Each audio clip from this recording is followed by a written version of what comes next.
9장 1절에서 12절까지 한 목소리로 같이 읽겠습니다.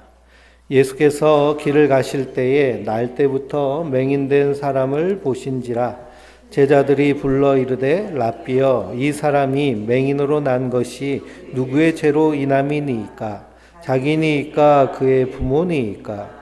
예수께서 대답하시되 이 사람이나 그 부모의 죄로 인한 것이 아니라 그에게서 하나님이 하시는 일을 나타내고자 하심이라. 때가 아직 낮음에 나를 보내신 이의 일을 우리가 하여야 하리라.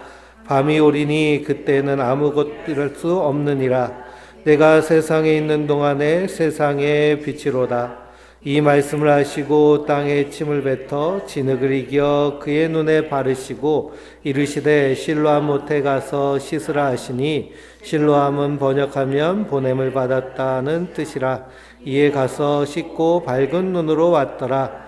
이웃 사람들과 전에 그가 거리는 것을 보았던 사람들이 이르되 이는 앉아서 구걸하던 자가 아니냐? 어떤 사람은 그 사람이라 하며 어떤 사람은 아니라 그와 비슷하다 하거늘 자기 말은 내가 그라하니, 그들이 묻되 그러면 내 눈이 어떻게 떠졌느냐? 대답하되 예수라 하는 그 사람이 진흙을 이겨 내 눈에 바르고 나더러 실로암에 가서 씻으라 하기에 가서 씻었더니 보게 되었노라.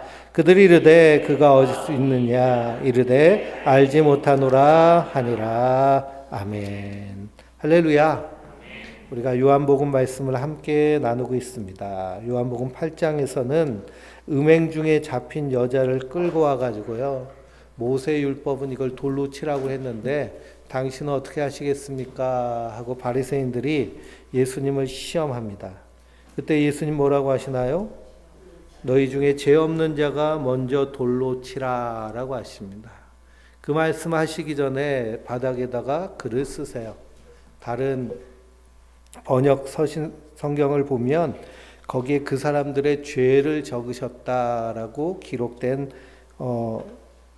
성경도 있습니다.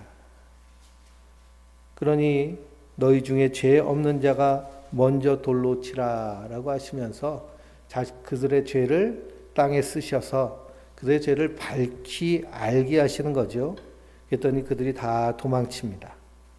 그리고선 예수님이 그 여인에게 나도 너를 정죄하지 아니하노니 가서 다시는 죄를 범하지 말라라고 하십니다.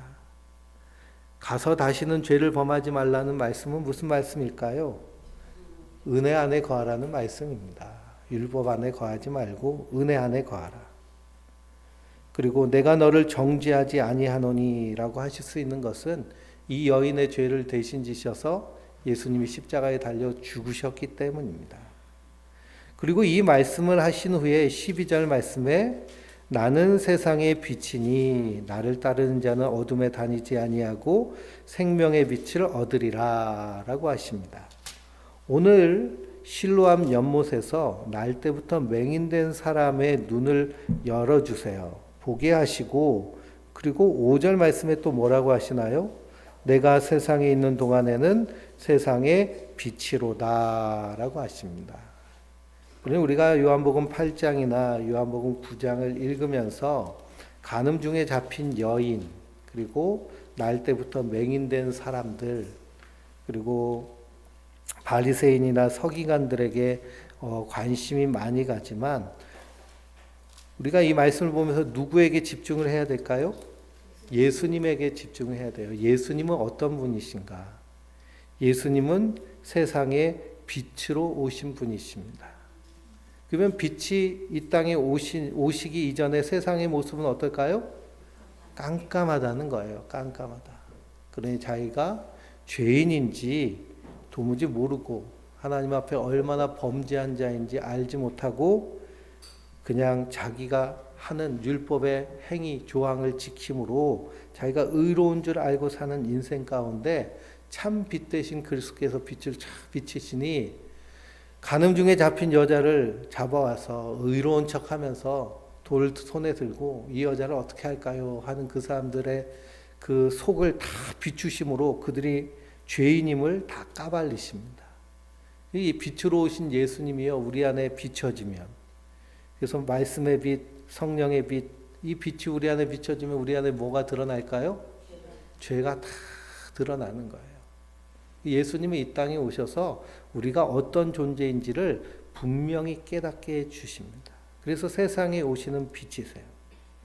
빛이 비춰지니까 자기가 의로운 줄 착각하고 있던 자들이 다 도망치죠. 그리고선 8장을 쭉 읽어보면 빛 대신 예수님께서 그들의 정체를 밝히십니다.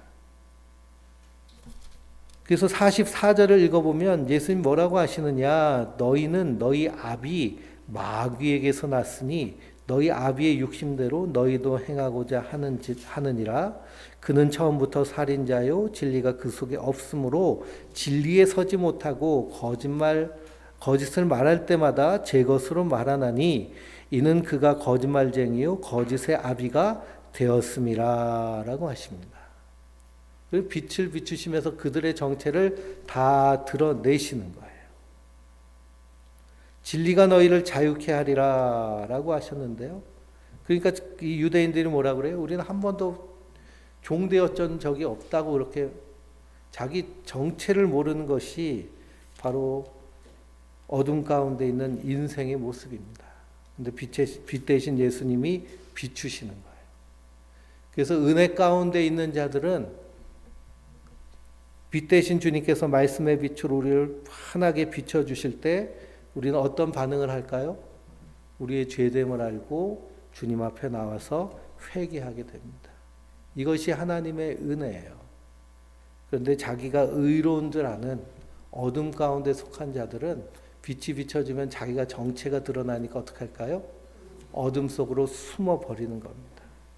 히브리서 4장엔 그래서 때를 따라 돕는 은혜를 얻기 위해서 은혜의 보좌 앞에 담대히 나아가라고 말씀하십니다.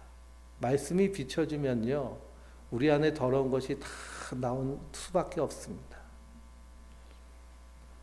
사도 바울은 평생을 복음을 위해서 산 사람이죠. 근데 그의 신앙 고백이 군데군데 나와 있습니다. 그래서 제일 먼저 자기 정체성을 밝힌 것이 고린도 전후서예요. 고린도 전후서에서는 고린도 교회가 사도 바울의 그 사도성에 대해서 의심을 하니 자기에 대해서 소개할 때 내가 사도 중에 지극히 작은 자라고 소개를 합니다. 보내심을 받은 사람이 사도인데, 그래서 예수님의 제자들을 사도라고 얘기하거든요. 근데 사도 바울은 다메섹에서 가는 길에 부활하신 예수님을 만나고 그분으로부터 사명을 받았기 때문에 자기도 사도 중에 지극히 작은 자라고 소개를 해요. 근데 한참 있다가 사도 바울의 사역 중간쯤 되는 에베소서를 읽어보면 에베소서에서는 사도 바울이 자기를 누구를 어떻게 표현하느냐 하면 성도 중에 지극히 작은 자라고 표현합니다. 그러다가 가장 마지막 순교하기 전에 쓰여진 디모데 후서를 읽어보면 나는 죄인 중에 괴수라고 얘기해요. 그럼 사도 바울이 죄를 더 많이 졌기 때문에 그런 표현을 했을까요? 그것이 아니고요. 빛 가운데 거할 때, 그때 그 생명의 빛 가운데서 자기의 정체성이, 자기의 존재가 어떤가를 분명히 인식하게 됩니다. 그래서 한순간도 예수님 없이는 나는 살 수 없습니다 라고 고백하며 주님만 의지하고 주님만 따라가는 삶이 되는 거예요. 그래서 사도 바울은 선줄로 생각하는 자는 넘어질까 조심하라 라고 하십니다. 선줄로 생각하는 건 어떻게 생각하는 거예요? 나는 이제 구원받았으니까 괜찮아 라고 생각하는 사람. 구원받아서 괜찮은 것이 아니고 날마다 나는 죽고 예수로 사는 그런 구원의 삶, 하나님의 은혜의 삶, 그것을 은혜 가운데 사는 삶이라고 표현할 수 있고요. 예수님 말씀하신 다시는 죄를 짓지 말라라는 말씀이 있어요. 우리가 탄소 금식을 하면서, 사순절 탄소 금식하면서 탄소 쓰레기 일기를 쓰시잖아요. 그렇죠? 쓰레기 일기를 쓰면서 우리가 깨닫게 되는 건 뭘까요? 네? 도무지 여기서 해방될 수가 없구나. 안 쓸 수가 없구나. 안 쓰려면 어떻게 해야 돼요? 네. 아무것도 하지 말아야 돼요. 그냥 숨만 쉬고 살아야 돼요. 우리가 이런 존재라는 것을 알아가고 깨닫고, 그러면서 자기 자신을 먼저 이렇게 인식하는 것, 이것이 참으로 중요합니다. 빛이 비춰지면 마찬가지예요. 오늘 말씀해 보니 예수님 길을 가실 때에 날 때부터 맹인된 사람을 보셨습니다. 이 2000년 전에 예수님 당시에도 태어날 때부터 맹인으로 태어난 것을 죄로 봤습니다. 그래서 예수님께 물어보는 거예요. 라피여, 이 사람이 맹인으로 태어난 것이 누구의 죄 때문입니까? 자기 때문입니까? 그러면 그 부모 때문입니까? 라고 이렇게 묻습니다. 여기에는 어떤 전제가 담겨져 있을까요? 이런 물음하는 사람들에게는 자기는 죄 없다는 전제가 담겨져 있는 거예요. 자기는 보기 때문에 죄가 없다고 생각하고 저 사람은 보지 못하기 때문에 죄 있다고 생각합니다. 그것을 빛 대신 예수님께서 완전히 깨트리시는 말씀이 오늘의 말씀이에요. 예수님이 뭐라고 대답하시나요? 3절을 같이 읽어볼까요? 이 사람이나 그 부모의 죄로 인한 것이 아니라 그에게서 하나님이 하시는 일을 나타내고자 하심이라 라고 하십니다. 그러니 죄로 인해서 이 사람이 맹인으로 태어난 것이 아니라 하나님 하시는 일이 있으시기 때문에 이 사람이 이렇게 태어났다는 거예요. 그래서 이 사람이 있었기 때문에 예수님이 맹인의 눈을 열어주시는 하나님이시라는 것을 우리로 알게 하시는 것이죠. 이 구절 말씀을 가지고 그 호주의 닉 부이지치 목사님이 자주 자기에 대해서 간증을 합니다. 그분은 태어날 때부터 팔하고 다리가 없이 태어난 분이에요. 팔다리가 없이. 그래서 유튜브를 닉 부이지치 검색하면 간증 그리고 집회하는 영상들이 많이 나옵니다. 팔다리 없이 태어났어요. 그러니 팔다리 없이 태어났으니 얼마나 자기 자신에 대해서 실망하고 그리고 미워했을까요?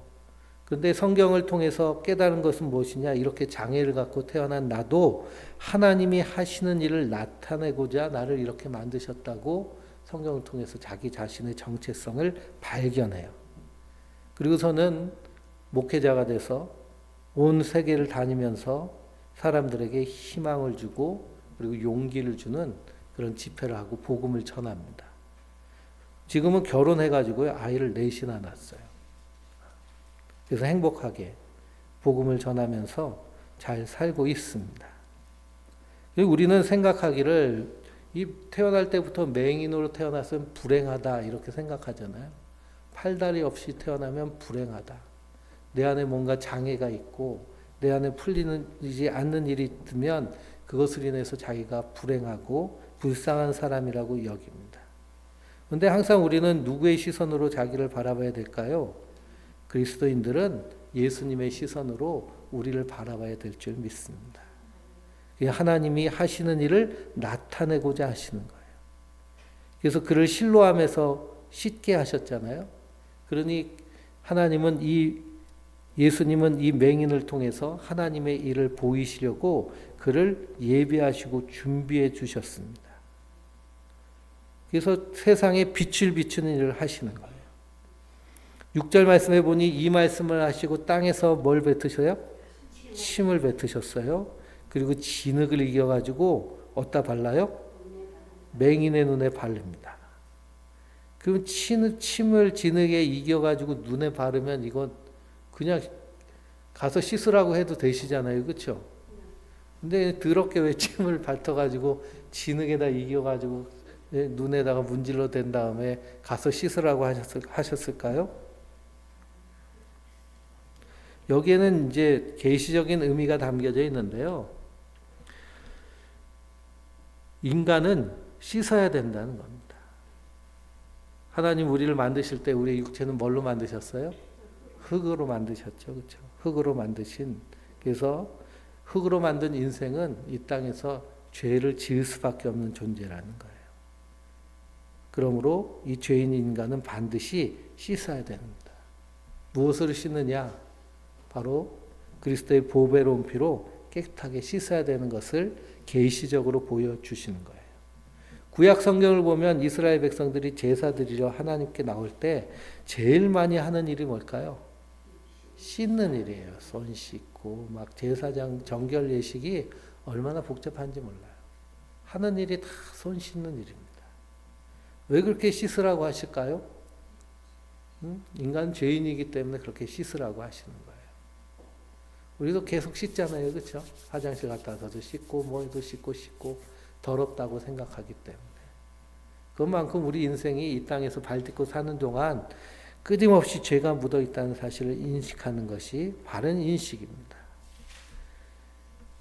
그래서 예수님이 땅에다 침을 뱉어서 진흙을 이겨서 그 눈에 바르시고 실로암 못에 가서 씻으라라고 하시니 어떤 일이 일어났을까요?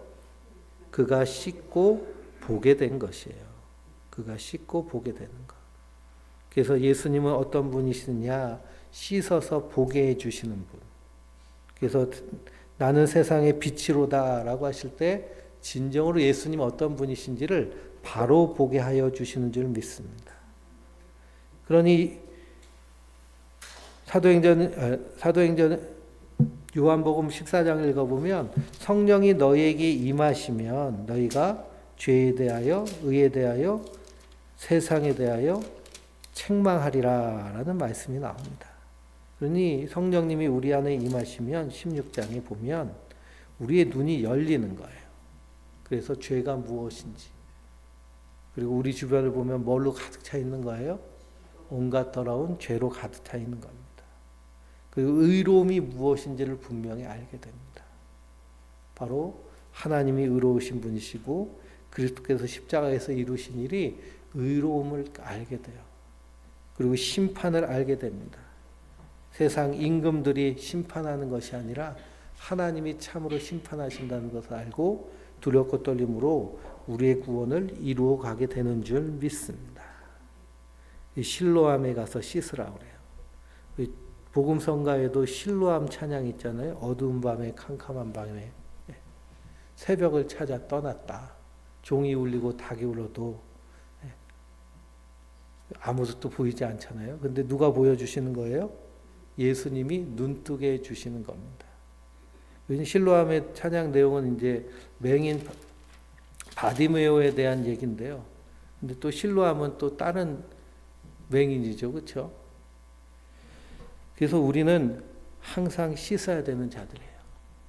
그러면 우리 안에 있는 더러운 것, 우리의 육체의 더러운 것은 물로 씻고 알코올로 씻으면 되는데 우리가 세상에 살면서 죄로 더러워진 것은 어떻게 씻어야 될까요? 네, 말씀으로 씻어 깨끗게 하고 라고 사도 바울은 말씀하고 있습니다. 하나님의 말씀으로 나를 날마다 정결케 하는 거예요. 우리의 마음, 우리의 생각 가운데 담겨져 있는 헛되고 죄된 것들을 하나님의 말씀으로 가득 채우는 겁니다. 그래서 말씀 충만이 성령 충만이에요. 충만이라는 것은 꽉 차 있는 거잖아요. 꽉 차 있으면 뭐가 들어올 틈이 없죠. 근데 비워버리면 어떻게 되나요? 비워버리면 세상의 온갖 것들이 다 들어옵니다.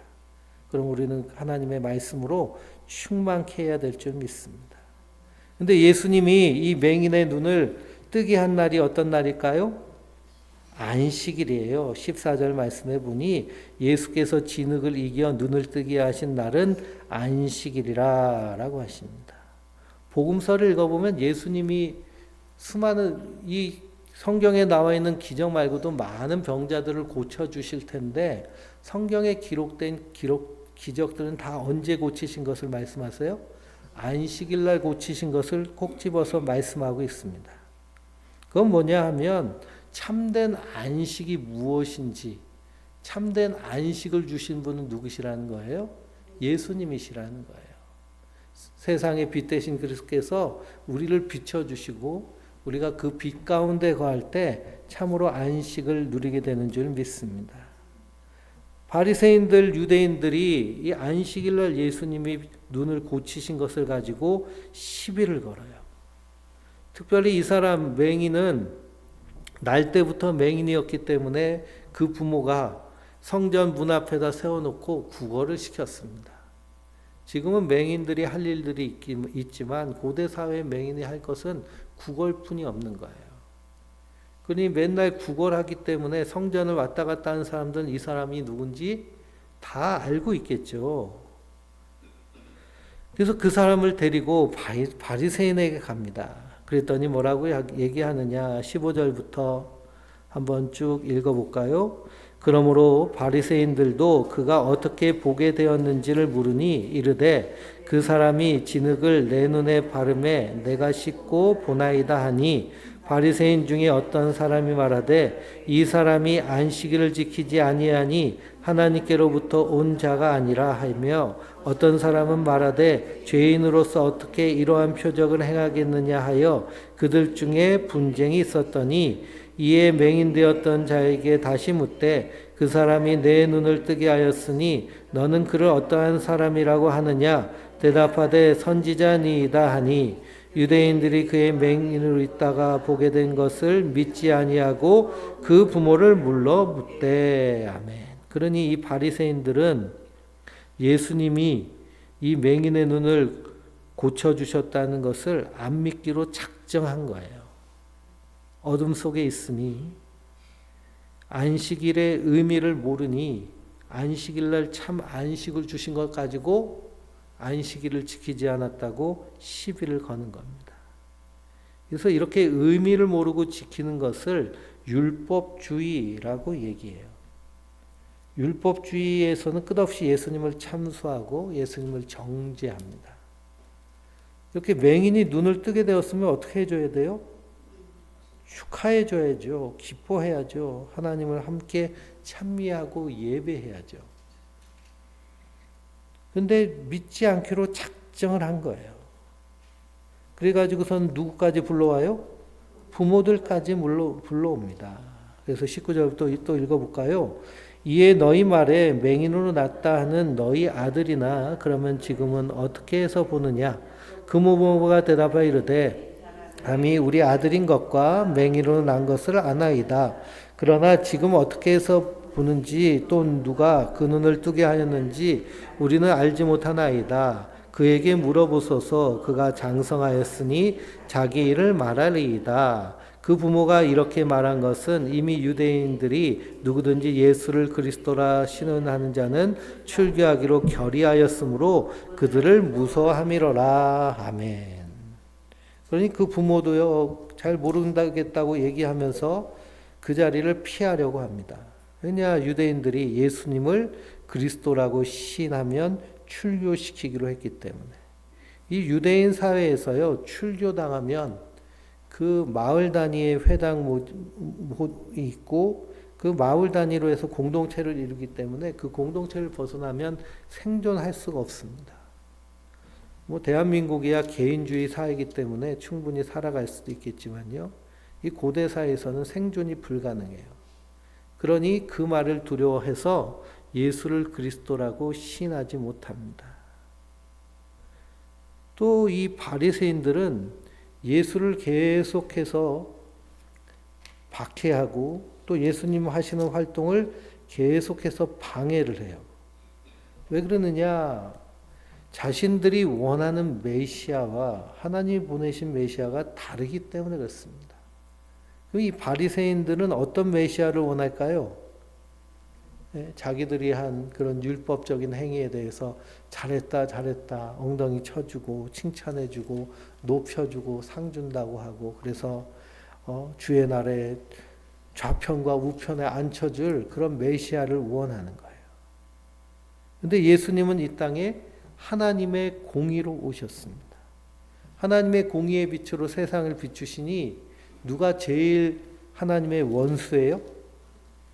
가장 하나님을 잘 섬긴다고 하는 제사장, 바리새인, 서기관들, 율법 교사들 이런 사람들이 가장 하나님의 원수로 행하는 모습입니다. 이 빛이 비춰지면 정체가 드러나는 거예요.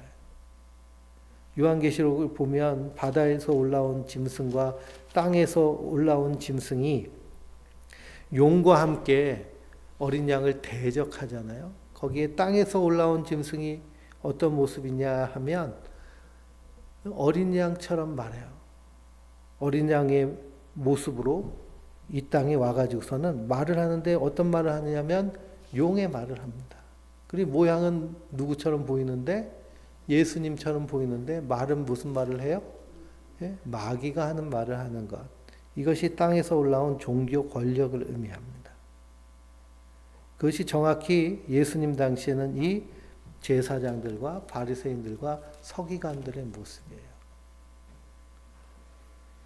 그래서 예수님의 하시는 일을 끝까지 방해하고 결국엔 십자가에 못 박아 죽이기까지 합니다.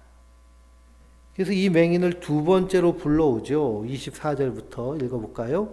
이에 그들이 맹인이었던 사람을 두 번째 불러 이르되 너는 하나님께 영광을 돌리라. 우리는 이 사람이 죄인인 줄 아노라. 대답하되 그가 죄인인지 내가 알지 못하나 한 가지 아는 것은 내가 맹인으로 있다가 지금 보는 것이니이다. 그들이 이르되 그 사람이 내게 무엇을 하였느냐? 어떻게 내 눈을 뜨게 하였느냐? 대답하되 내가 이미 일렀어도 듣지 아니하고 어찌하여 다시 듣고자 하나이까? 당신들도 그의 제자가 되려 하나이까? 그들이 욕하이르되 너는 그의 제자이나 우리는 모세의 제자라. 하나님이 모세에게는 말씀하신 줄을 우리가 알거니와 이 사람은 어디서 왔는지 알지 못하노라. 그 사람이 대답하이르되 이상하다. 이 사람이 내 눈을 뜨게 하였으되 당신들은 그가 어떻게 왔는지 알지 못하는도다. 하나님이 죄인의 말을 듣지 아니하시고 경건하여 그의 뜻대로 행하는 자의 말을 들으시는 줄을 우리가 아나이다. 창세 이후로 맹인으로 난 자의 눈을 뜨하였다 함을 듣지 못하였으니 이 사람이 하나님께로부터 오지 아니하였으면 아무 일도 할 수 없으리이다. 그들이 대답하여 이르되 내가 온전히 죄 가운데서 나서 우리를 가르치느냐 하고 이에 쫓아내어 보내니라. 아멘. 두 번째 불러가지고서는요 또 반복합니다. 믿지 아니하기로 작정하니 그 눈이 완전히 멀어버린 거예요. 예수님이 눈을 떠서 보게 해주지 않으시면 깨닫지 못하고 볼 수 없는 것이 바로 이 하나님의 은혜의 세계입니다. 그래서 성도는 날마다 이 하나님 열어주신 눈으로 복음의 눈으로 세상을 바라보고 믿음으로 바라보는 자들이에요. 성경을 제일 잘 안다고 하는 자기들은 모세의 제자라고 얘기하는 사람들이 메시아가 오셨는데도요 오히려 믿지 아니하고 정죄하고 죽이려고 하는 거죠. 예수님이 이 맹인을 다시 만나십니다. 35절부터 읽어볼까요? 예수께서 그들이 그 사람을 쫓아냈다 하는 말을 들으셨더니 그들을 만나서 이르되 내가 인자를 믿느냐? 대답하여 이르되 주여 그가 누구시오니까 내가 믿고자 하나이다. 예수께서 이르시되 내가 그를 보았거니와 지금 너와 말한 자가 그이니라. 이르되 주여 내가 믿나이다 하고 절하는지라. 예수께서 이르시되 내가 심판하러 이 세상에 왔으니 보지 못하는 자들은 보게 하고 보는 자들은 맹인이 되게 하려 함이라 하시니 바리새인 중에 예수와 함께 있던 자들이 이 말씀을 듣고 이르되 우리도 맹인인가? 예수께서 이르시되 너희가 맹인 되었더라면 죄가 없으려니와 본다고 하니 너희 죄가 그대로 있느니라. 아멘. 세상에 빛을 비추실 때 세상에 어떤 일이 일어나느냐? 심판이 일어납니다. 내가 심판하러 이 세상에 왔으니 보지 못하는 자들은 보게 하고 보는 자들은 맹인되게 하려 함이라 라고 하세요. 본다고 하는 사람들이 누굴까요? 율법 교사들, 바리새인들, 유대인들, 제사장들입니다. 그 사람들은 맹인이 되어버렸습니다. 예수님을 바로 보지 못하기 때문에. 그러나 날 때부터 맹인된 이 사람은 예수님이 씻어주심으로 말미암아 바로 보게 된 거예요. 그 예수님이 나의 주, 나의 하나님이시라는 것을 보게 된 것입니다. 그러니 우리도 본다고 할 때 바로 보고 있는가? 항상 하나님의 말씀으로 우리를 비춰봐야겠습니다. 그래서 우리의 모든 생각, 모든 사상들, 내가 내 것이라고 생각하는 모든 인식들은 사실은 내 것이란 것은 하나도 없습니다. 왜 그러냐? 우리가 어디선가 다 교육받고 어디선가 암시받고 어디선가 다 들어왔던 것이기 때문에 그것을 내 것으로 내가 착각하고 있는 거예요. 다 뭘까요? 세상에서 온 것이에요. 세상에서 온 것을 내 것으로 착각하고 사는 것이 우리 인간의 모습입니다. 그래서 그렇게 착각하며 살 때 누구를 따라갈까요? 예수님 따라가야 되는데요. 마귀 따라가는 겁니다. 에베소서 2장을 보면 너희가 그때에 허물과 죄로 죽었던 그때에 세상 풍조를 따르고 그 뒤에 역사하는 악한 사단 마귀를 따르고 마음에 원하는 대로 육체가 원하는 대로 행하여 본질상 무슨 자녀라고 하세요? 진노의 자녀였더니 라고 하십니다. 진노의 자녀였더니. 그래서 요한복음 8장에 너희는 너희 아비 마귀에서 났으니, 이 말 들으면 좋아할 사람이 아무도 없죠. 예. 하나님을 잘 믿는 바리새인들한테 너희 아버지는 마귀구나 이러는 거예요. 그럼 넌 뭐라는 거예요? 마귀 새끼라는 거죠. 마귀 새끼. 마귀 자녀라고는 안 하잖아요. 그럼 좋아할 사람이 아무도 없습니다. 근데 복음의 빛이 비춰질 때 우리가 뭘로 드러나는 거예요? 예? 우리가 우리의 아비가 마귀였다는 것으로 드러나는 거예요. 우리가 본질상 진노의 자녀. 진노, 성경을 보면 누구를 향해 진노하세요? 하나님이 사단 마귀를 향해 진노하시잖아요. 그럼 진노의 자녀면 누군 거예요? 마귀 자녀인 거예요. 본질상 그런 존재였는데 그리스도께서 우리의 허물과 죄를 대신 지시고 십자가에 달려 죽으셔서 우리를 어떻게 하셨어요? 하나님의 자녀 삼아 주신 거예요. 이게 하나님의 은혜입니다. 그러니 빛 대신 그리스도께서 우리 안에 비춰주실 때 먼저 이 죄에 대한 처절함이 드러납니다. 내가 이런 존재였구나.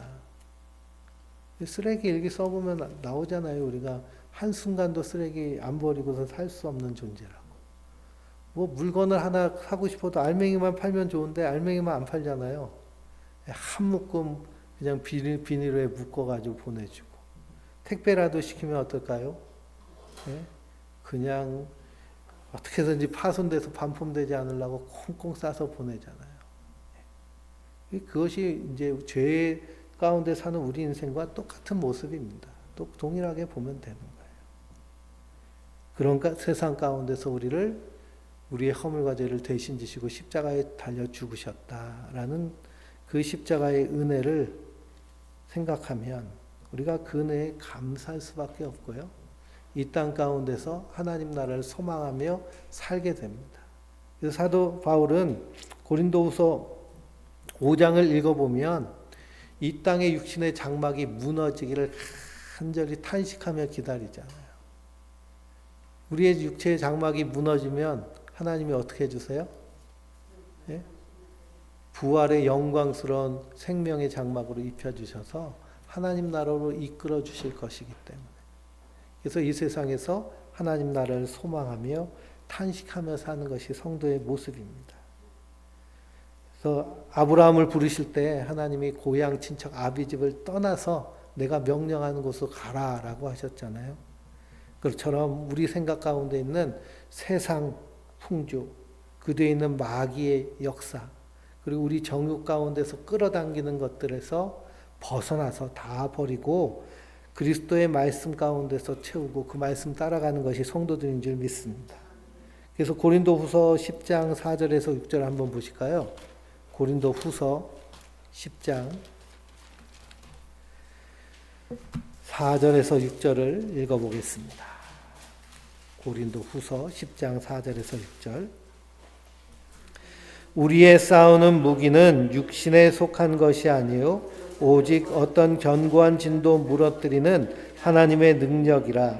모든 이론을 무너뜨리며 하나님을 아는 것을 대적하여 높아진 것을 다 무너뜨리고 모든 생각을 사로잡아 그리스도에게 복종케 하니 너희의 복종이 온전하게 될 때에 모든 복종하지 않은 것을 벌하려고 준비하는 중에 있노라. 아멘.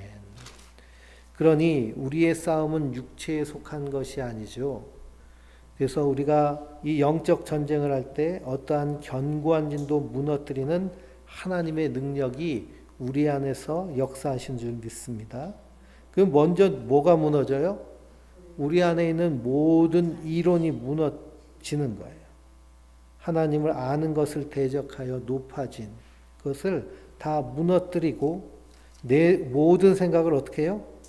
사로잡아서 그리스도께 복종하는 거예요. 그 모든 이론은 뭘까요? 모든 이론은 종교가들의 이론, 철학가들의 이론, 과학자들의 이론, 경제학자들의 이론, 정치가들의 이론. 그런 이론 가운데 하나님을 대적하고 인간이 주인 되는 그런 이론들은 어떻게 될까요? 다 우리 안에서 무너져야 될 줄 믿습니다. 그리고 철저하게 예수 그리스도의 말씀으로 예수님 주신 계명, 내가 너에게 새 계명을 주노니 서로 사랑하라 하는 사랑 안에서 우리가 철저하게 그 말씀에 복종하며 하나님을 예배하며 사는 것이 눈이 활짝 열린 성도들의 삶인 줄 믿습니다. 마귀는 어떻게 해서든지 우리 눈을 가리려고 해요. 한번 개안했어도요, 눈이 열렸어도 바르게 보지 않고 세상에 눈 돌리고 사면 다시 어떻게 될까요? 예, 눈이 다 뿌얘집니다. 그러니 중년이 지나면은 노안이 오기 시작하잖아요. 그렇죠? 노안이 오고 백내장도 오고 별게 다 오거든요. 그러면 어떻게 해야 될까요? 안경, 눈을 계속 고쳐야죠. 뭐 안경도 쓰기도 하고 백내장 수술도 하기도 하고. 그렇듯이 우리의 영의 눈도 날마다 하나님의 말씀으로 깨끗해야 될 줄 믿습니다. 그러므로 말씀이 정말 그러한가 우리가 묵상하고 그 말씀을 우리 삶 가운데 적용할 때 그런 일들이 놀랍게 일어날 줄 믿습니다. 빛 대신 주님이 비춰주시는 그 세상을 바라보고 승리하는 하나님의 사람들 되시길 주님의 이름으로 축원드립니다.